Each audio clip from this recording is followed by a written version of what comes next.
তোমরাও যদি এরকম চিজি পিৎজা আর এত সুন্দর একটা ক্র্যাব ম্যাক এন্ড চিজ খেতে চাও তাহলে কিন্তু এই ভিডিওটা পুরো দেখতে হবে। অনেকদিন ধরে এই প্লেসটাতে আমার আসার খুব ইচ্ছা ছিল, তাই সানডে যেহেতু আন্টির বার্থডে ছিল তাই ভাবলাম এখানেই সেলিব্রেট করা যায়। গিয়েই আগে আমরা সিটিং এরিয়াটা সিলেক্ট করে নিয়েছিলাম, যেহেতু 5 জন গিয়েছিলাম তাই একটা 5 সিটারই আমাদের নিতে হয়েছিল। উইন্ডো সিটটা পাইনি কারণ ওটা 2 সিটারের জন্য ছিল। এবার বলি ডেকোরেশন নিয়ে, ভেতরটা এতটাই অ্যাস্থেটিক্যালি সাজানো যে তোমার ওখানে গেলে 100টা ফটো উঠবে।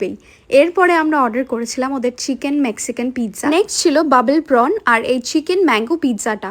প্রথমটা অ্যাভারেজ খেতে হলেও নেক্সট পিৎজাটা অসাধারণ খেতে ছিল। এবার বলি শো স্টপার আইটেম হলো ক্র্যাব ম্যাক এন্ড চিজ, যেটা আমি প্রথমবার এখানে ট্রাই করলাম।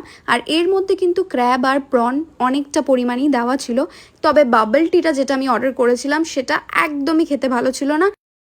আর ডেজার্টে নিয়েছিলাম ওদের ক্লাসিক টিরামিসুটা, যেটাও কিন্তু মারাত্মক খেতে ছিল।